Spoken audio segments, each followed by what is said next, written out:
My name is Corporal Michael O'Brien, United States Marine Corps, 26th Marine Regiment, Vietnam, 1968. I was a machine gunner stationed at Khe Sanh Combat Base when it became the focal point of one of the longest and most brutal sieges of the entire Vietnam War. 477 days, from January 21st through April 8th, 1968.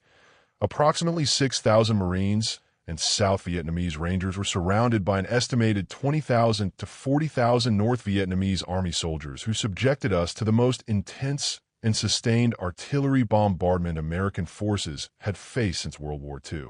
We endured more than 1,000 rounds of incoming artillery, rockets, and mortar fire every single day, lived in underground bunkers like rats, watched friends die from explosions they never heard coming, and wondered constantly whether each day would be the one where the enemy finally overran our position and killed us all. This is the story of those 77 days. What it means to be trapped in a kill zone with nowhere to run.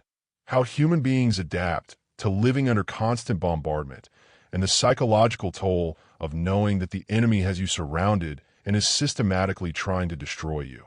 Khe Sanh Combat Base sat in the northwestern corner of South Vietnam, maybe 14 miles from the Laotian border, surrounded by jungle-covered mountains that provided perfect observation of everything happening inside our perimeter.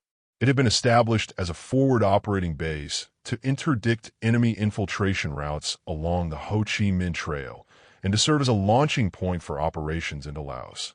By early 1968, intelligence indicated that massive North Vietnamese forces were massing in the mountains around Khe Sanh, and senior American commanders believed the enemy was preparing to launch a major attack, possibly trying to recreate their victory at Dien Bien Phu in 1954 when they had surrounded and destroyed a French garrison through siege warfare.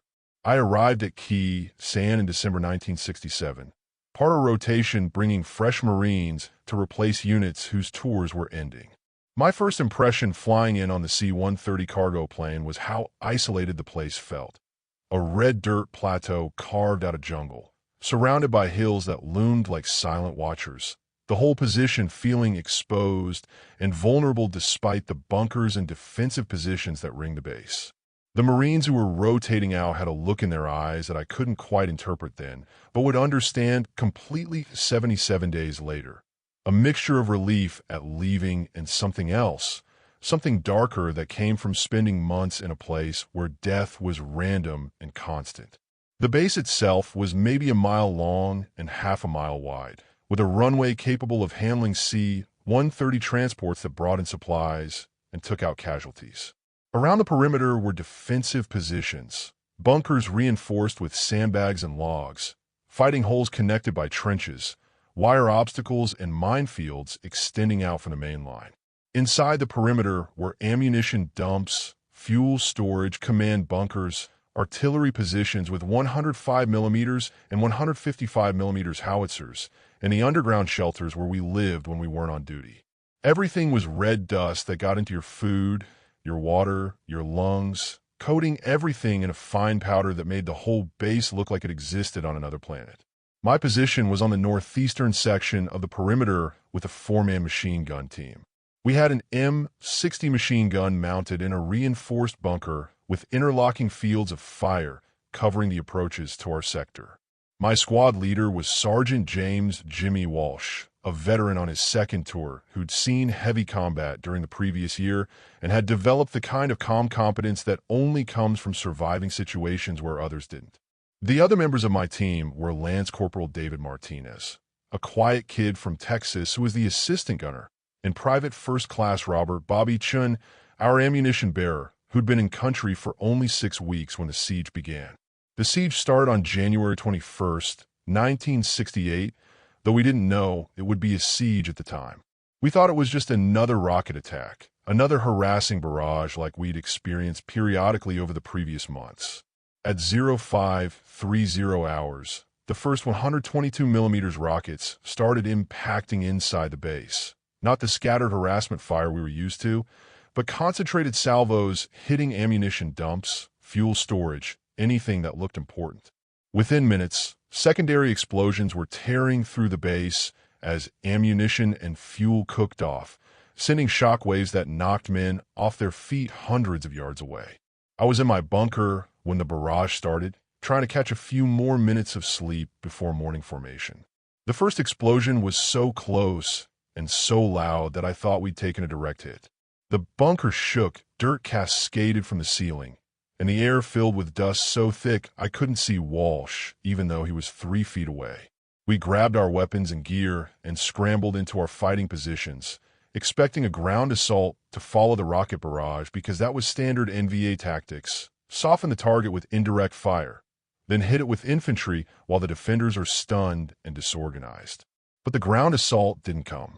Not that day. Instead, the shelling continued. All day, all night, for days. The enemy had positioned artillery pieces and rocket launchers in the mountains surrounding Khe Sanh, and they proceeded to methodically destroy our base from a distance where we couldn't effectively retaliate. They fired from caves and reinforced bunkers that protected them from our counter-battery fire. They used forward observers who could see every part of our base and could direct fire with devastating accuracy. They had more ammunition than we had bunkers to hide in. The first week was chaos. We were constantly scrambling for cover as incoming rounds walked across the base. The explosions came without warning. You couldn't hear the shells coming until they were right on top of you, and by then it was too late to react. You lived in a state of constant tension, never knowing if the next second would be your last, never able to relax or let your guard down because death could come literally at any moment from any direction. The casualties mounted quickly. Men were killed in their fighting positions, in the chow line, in the latrines, walking between bunkers. The randomness of it was psychologically devastating. You could do everything right, stay in your bunker, wear your flak jacket and helmet, follow every safety protocol, and still die because a rocket happened to land in the exact square meter where you were standing. Or you could violate every rule, walk around exposed during a barrage, and survive because the shells landed somewhere else. There was no logic to it, no way to predict or control your survival beyond getting underground and staying there. By the end of the first week, we'd adapted to a new reality. We lived underground. The bunkers became our entire world. Tiny spaces maybe 8 feet by 10 feet, reinforced with layers of sandbags and logs and steel planking, lit by dim bulbs powered by generators that ran constantly. 4 men lived in each bunker, sleeping in shifts, eating cold rations, pissing in empty ammo cans because going outside to the latrines meant exposing yourself to incoming fire. The smell was indescribable. Unwashed bodies, stale food, the chemical smell of explosives that permeated everything, human waste that couldn't always be disposed of safely. Walsh established a routine that probably saved our sanity. 2 men on watch at all times, rotating every 4 hours. 1 hour of mandatory cleaning and equipment maintenance per day, even if there was incoming fire, because maintaining our weapons and gear gave us something to control when everything else was chaos. And 1 rule that was absolute. If incoming fire started, everyone got into the deepest part of the bunker and stayed there until it stopped. No heroes, no unnecessary risks. Survival was the only mission that mattered. The incoming fire fell into patterns. Heavy barges at dawn and dusk when they knew Marines would be moving between positions during shift changes. Random harassment fire throughout the day to keep us underground and prevent normal operations. Concentrated fire on specific targets. The runway when supply planes were landing, the ammunition dumps when they thought they could create secondary explosions, the command bunker when they wanted to disrupt our leadership. The supply situation became critical within the first 2 weeks. The runway was so heavily cratered and under such constant bombardment that C-130 transports couldn't land safely. The Air Force switched to low-altitude parachute extraction. Planes would come in at very low altitude, not quite landing, and push pallets of supplies out the back ramp while still moving. Sometimes the pallets landed inside our perimeter. Sometimes they landed in no man's land where we couldn't recover them. Sometimes they landed on our own positions and killed people. Food became a luxury. We were on reduced rations almost immediately, sometimes as little as 1 C ration meal per day. Water was rationed. Medical supplies were limited. Ammunition was prioritized over everything else because if we ran out of ammunition, the base would fall. I lost 20 pounds during the siege. Went from a healthy 180-pound, 20-year-old to a gaunt 160-pound skeleton who could count his ribs. The worst part wasn't the hunger or the discomfort. It was the psychological pressure of being trapped. We couldn't leave. We couldn't retreat. We couldn't do anything except endure and hope that eventually the siege would be broken by forces outside the base. The enemy controlled the ground around us, controlled the observation, controlled when and where they hit us. We were purely reactive, purely defensive, waiting for them to make mistakes or waiting for relief that seemed like it might never come. By week 3, I started having problems sleeping even during my off-duty hours. My body was so conditioned to the sound of incoming fire that I'd wake up at every explosion, which meant I was waking up dozens of times per day. The exhaustion accumulated. My hands developed a tremor. My concentration suffered. I find myself staring at nothing. My mind just blank, unable to process the simplest tasks. Walsh noticed. He pulled me aside one day during a lull in the bombardment. "You're starting to crack," he said bluntly. "I can see it. Everyone cracks eventually out here. The question is whether you break or whether you bend and come back." "I'm fine," I lied. "Bullshit. You're not fine. None of us are fine. But you need to find something to hold on to, something that keeps you sane, keeps you functional. For me, it's letters from home. I read them every day, sometimes multiple times. They remind me there's a world outside this shithole. Remind me why I need to survive. Find your thing. Find it fast. Because if you break completely, you're a liability to everyone in this bunker." I thought about what he said. That night, I started writing letters in my head. Letters I couldn't actually send because outgoing mail service had stopped, but letters that I composed mentally during the long hours underground. Letters to my parents, to my girlfriend, to my younger brother. I described what was happening, described how I felt, processed the experience through words even though no one would ever read them. It helped.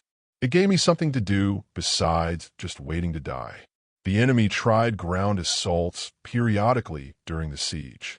They'd hit outlying positions, try to probe for weaknesses, occasionally launch battalion-sized attacks against specific sectors of the perimeter. Every time, we beat them back. The Marines on the perimeter fought with desperate intensity because we knew that if the line broke, if they got inside the perimeter in force, we were all dead. The artillery support from inside the base and the massive aerial bombardment that American aircraft conducted on enemy positions made ground assaults suicidal for the NBA. But they kept trying, kept sacrificing soldiers, kept up the pressure. One assault hit our sector in the 3rd week. It came at night, preceded by the heaviest rocket barrage we'd experienced up to that point. The bunker shook like it would collapse. Walsh was screaming over the radio, coordinating with adjacent positions, trying to get a clear picture of what was happening. Then the word came through: ground attack, enemy infantry in the wire. We scrambled to our fighting positions. Through the darkness and smoke, I could see shapes moving. Enemy soldiers cutting through the wire obstacles, advancing in small groups, firing AK-47s and throwing grenades. Martinez got the M60 into action, firing controlled bursts at the advancing enemy. I was feeding ammunition belts, watching them disappear into the gun, brass casings ejecting in a steady stream. Chun was throwing grenades as fast as he could arm them, trying to break up the enemy formations before they reached our position. The fighting lasted maybe 20 minutes. It felt like hours. The enemy got within 30 yards of our bunker before the concentrated fire from our position and adjacent positions stopped them. They pulled back, dragging casualties, disappearing into the darkness. When it was over, we counted 8 enemy bodies in front of our position. How many more had been hit and dragged away, we didn't know. Walsh inspected our sector after the attack. "Good work," he said simply. "We held. That's all that matters." But holding took a toll. Martinez had taken shrapnel in his left arm from a grenade that landed close. Chun was in shock, shaking uncontrollably, unable to speak. I was physically unharmed, but emotionally shattered.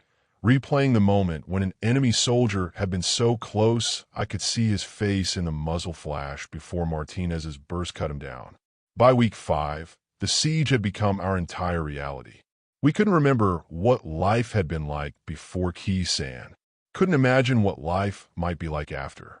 We existed in an eternal present where the only certainty was incoming fire, and the only goal was surviving another day. The outside world felt like a dream or a memory from someone else's life. News filtered in occasionally through radio communications. We were part of something bigger. The enemy had launched the Tet Offensive at the end of January, coordinated attacks across South Vietnam. Khe Sanh was supposed to be the main effort, the place where they'd win a decisive victory. But the Tet Offensive had failed everywhere else, and now they were pouring resources into Khe Sanh, trying to salvage something from their strategic disaster. That should have been encouraging, knowing the enemy was failing elsewhere. But it didn't feel encouraging. It felt like we were being sacrificed, held in place, so the enemy could throw divisions at us instead of attacking other targets. We were the bait in a trap, except we were inside the trap with no way out. Week 6 brought a new nightmare: gas attacks. The enemy started firing tear gas shells at our positions, trying to force us out of our bunkers where they could hit us with conventional artillery. The gas wasn't lethal, but it was agonizing. Your eyes burned. Your nose and throat felt like they were on fire. You couldn't breathe without choking. We had gas masks, but they were uncomfortable and reduced visibility and hearing, making them dangerous to wear during a ground attack. The combination of gas attacks and artillery became a new form of psychological torture. You had to choose between staying in a gas-filled bunker where you couldn't breathe or going outside where you'd be exposed to incoming fire. There was no good choice. You just picked the option that seemed less likely to kill you in that moment. By week 7, we'd lost about 10% of the garrison to casualties, killed or wounded seriously enough to require evacuation. The medevac helicopters that came in to evacuate wounded were taking heavy fire. Several had been shot down or damaged. Pilots were performing acts of extraordinary courage just to land long enough to load casualties and take off again. Some wounded Marines waited days for evacuation because the weather or enemy fire made helicopter operations impossible. I watched a helicopter get hit during one evacuation attempt. It had just touched down on a landing pad, was loading wounded when a rocket hit the tail boom. The helicopter spun violently, out of control, and crashed. The explosion killed everyone aboard: the crew, the wounded being loaded, the Marines who'd been helping with the evacuation. 1 second they were there, the next they were just gone, consumed by fire and flying debris. That image haunted me. Still does. The randomness of it. Those Marines had survived weeks of siege, survived injuries, were moments away from getting out to safety. Then a rocket landed in exactly the wrong place at exactly the wrong time and erased them from existence. Week 8 brought hope in the form of Operation Pegasus, a relief operation being organized to break the siege. An entire air cavalry division was being mobilized to fight their way into Khe Sanh, clear the surrounding area of enemy forces, and reopen ground supply routes. We heard about it through radio traffic, heard that it was happening, that relief was coming. But relief took time. Another week of siege. Another week of living underground. Another week of watching the base get systematically destroyed around us. On April 8th, 1968, day 77 of the siege, elements of the 1st Cavalry Division reached Khe Sanh. The siege was officially over. The enemy forces that had surrounded us for 77 days melted away into the jungle, retreating rather than risk being destroyed by the combined force of the relief column and our defenders. We emerged from our bunkers like people emerging from caves after being buried alive. The sunlight hurt my eyes. The air smelled clean for the first time in months. I looked around at what remained of Khe Sanh Combat Base and barely recognized it. Every structure was damaged or destroyed. The red dirt was cratered like the surface of the moon. The place looked like a scene from the apocalypse. Of the 6,000 Marines who'd been at Khe Sanh when the siege began, approximately 500 had been killed and another 2,000 wounded. We'd endured more than 100,000 rounds of incoming fire over 77 days. an average of more than 1,300 rounds per day. We'd been surrounded by enemy forces that outnumbered us by as much as 6-1, and we'd held.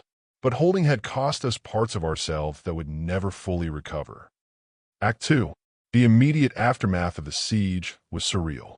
We were technically victorious. We'd held the base, prevented the enemy from overrunning our position, survived one of the most sustained bombardments in military history.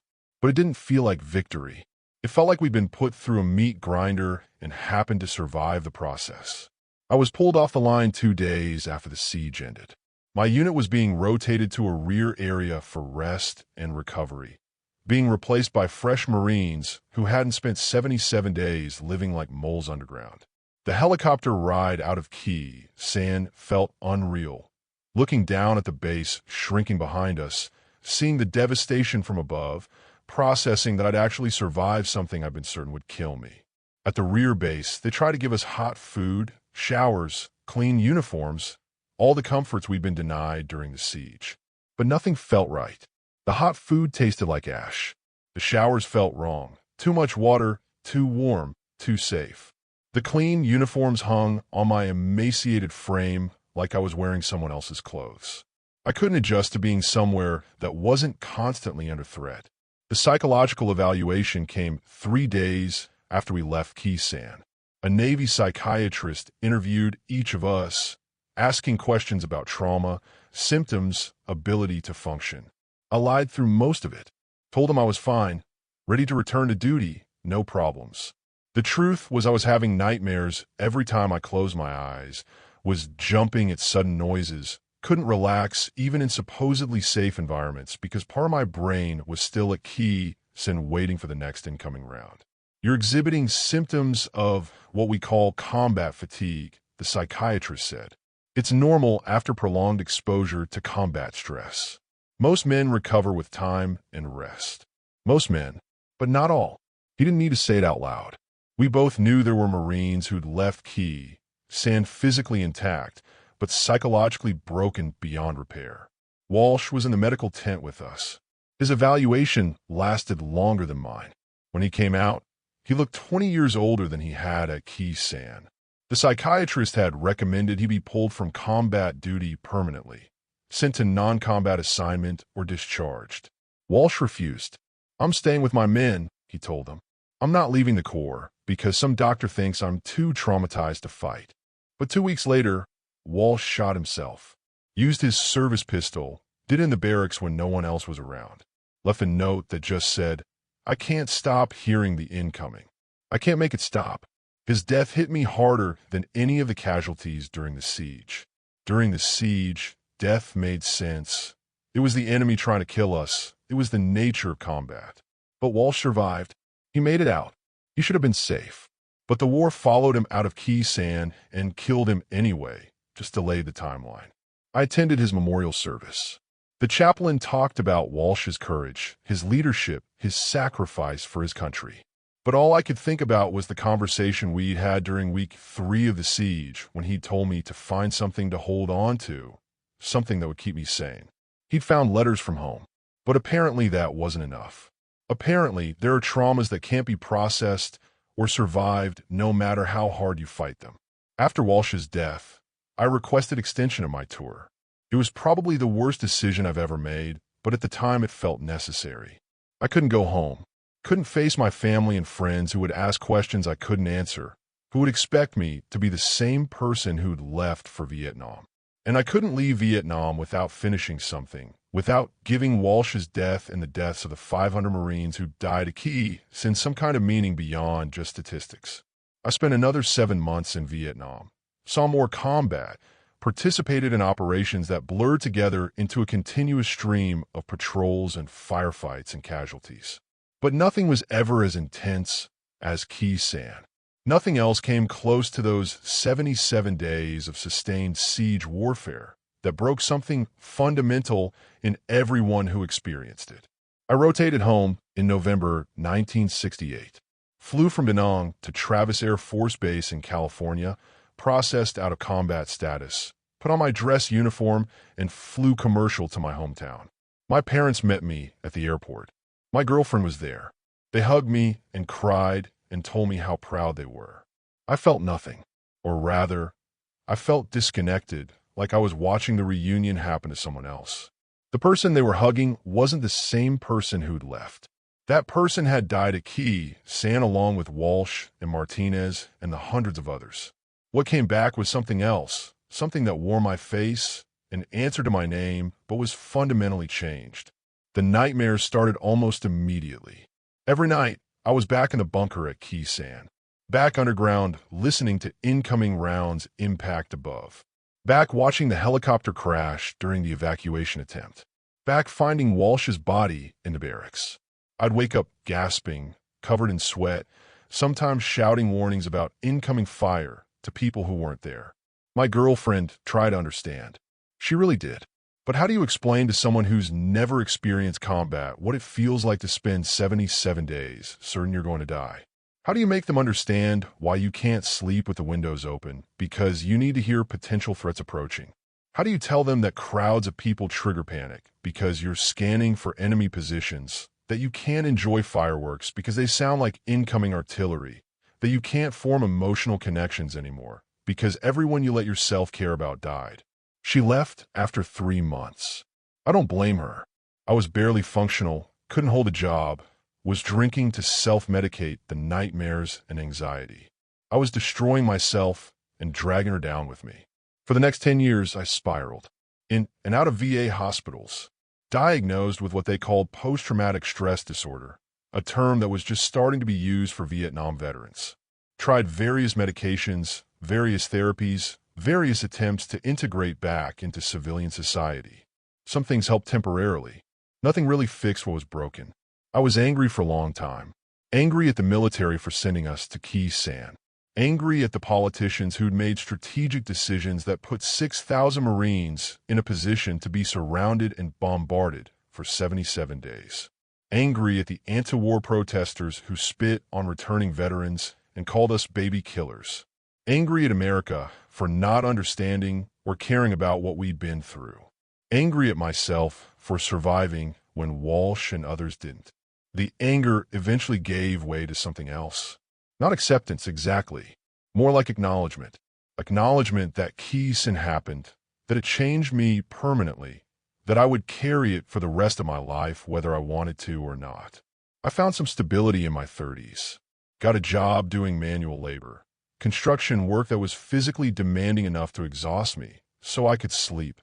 Met a woman who'd been married to a Vietnam veteran before, who understood the nightmares and the triggers and didn't expect me to be normal.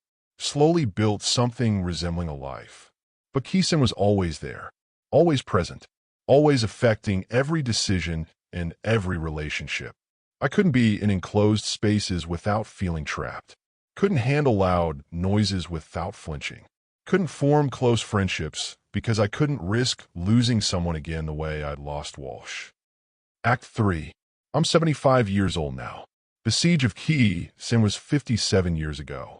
More than half a century has passed since I was a 20-year-old Marine living underground, surviving 77 days of the most intense bombardment American forces had faced since World War II.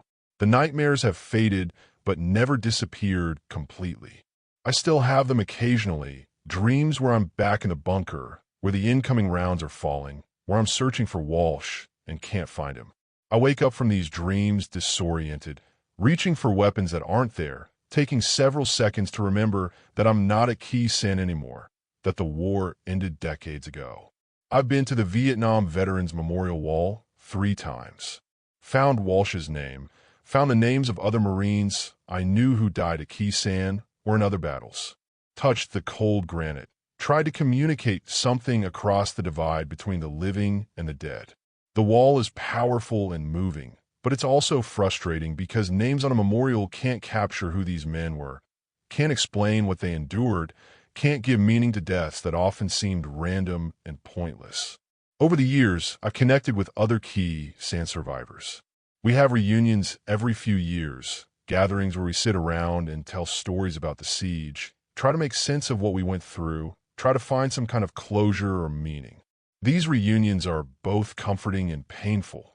Comforting because we're among people who understand, painful because we're reminded of how many didn't survive or couldn't attend because they're too broken by what happened. At one reunion, someone asked me, "Do you think it was worth it? Do you think defending Khe Sanh mattered?" I didn't have a good answer. Strategically, Khe Sanh was probably not as important as commanders believed at the time. The enemy's main effort during Tet was the attacks on cities across South Vietnam, not the siege of Khe Sanh. We held the base, but the base was abandoned a few months later anyway. So what did we accomplish beyond surviving? But then I thought about it differently. We accomplished something profound that has nothing to do with strategic objectives or tactical victories. We proved that human beings can endure almost unimaginable hardship if they have each other, if they refuse to quit, if they hold onto some core of identity that says, "I will not break." The 6,000 Marines at Khe Sanh faced 40,000 enemy soldiers. We were surrounded, outnumbered, subjected to bombardment that should have destroyed our ability to resist. But we held. We didn't break. We survived because we refused to surrender, because we fought for each other, because giving up meant letting down the Marines in the next bunker who were counting on us. That matters. Maybe not in the way that generals and historians measure importance, but in a fundamental human way that transcends strategy and politics. I think about Walsh sometimes. Wonder what his life would have been like if he'd survived the trauma, if he'd found a way to process what we went through and build something meaningful afterward. But I also understand why he couldn't. Some experiences break people beyond repair. The fact that he held on as long as he did, that he led his Marines through 77 days of hell before finally succumbing to the trauma, is its own form of heroism. I'm grateful I survived. Grateful for the extra 57 years I've had that Walsh and 500 other Marines didn't get. Grateful for the opportunity to tell this story, to bear witness to what happened at Khe Sanh before the last of us are gone and these experiences are lost to time. But I also carry guilt. Survivor's guilt that never really goes away. The question of why I survived when others didn't. What made me special or lucky or deserving of the life I've had when Walsh died by his own hand 2 weeks after the siege ended. I don't have answers. Don't have profound wisdom about fate or divine intervention or the random nature of survival. Just have a question that has haunted me for 57 years. Khe Sanh Combat Base doesn't exist anymore. The site was abandoned by American forces in 1968, just months after the siege ended. Now it's a museum. Tourists visit. Vietnamese and international travelers walk through reconstructed bunkers, look at photographs, try to understand what happened there. I've never gone back. Never felt the need to see the place where I spent 77 days living underground, where Walsh led our squad through impossible circumstances, where 500 Marines died, defending a position that was abandoned anyway. The memories are vivid enough without reinforcing them with current reality. I can close my eyes and see every detail of that bunker. The sandbag walls, the dim lighting, the smell of unwashed bodies and explosives, the way dirt would drift down from the ceiling every time an incoming round hit close. I can hear Walsh's voice giving orders, hear Martinez feeding ammunition into the M60, hear the sound of incoming artillery that still makes me flinch 57 years later. I want people to know this story not because I did anything particularly heroic. I was just a Marine doing my job, surviving one day at a time, trying not to let down the men in my bunker.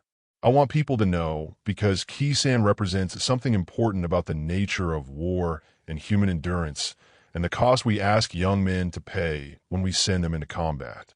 77 days, 500 Americans killed, 2,000 wounded, 100,000 rounds of incoming fire. Those are just statistics. They don't capture the reality of what it meant to live through that siege, to endure that bombardment, to watch friends die and wonder constantly if you'd be next. This is what happened at Khe Sanh. This is what those 77 days meant. This is what I carry.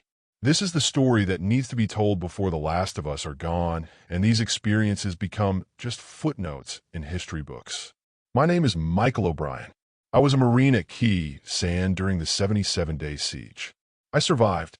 500 others didn't. This is what we endured. This is what it cost. This is what I remember. Semper Fidelis.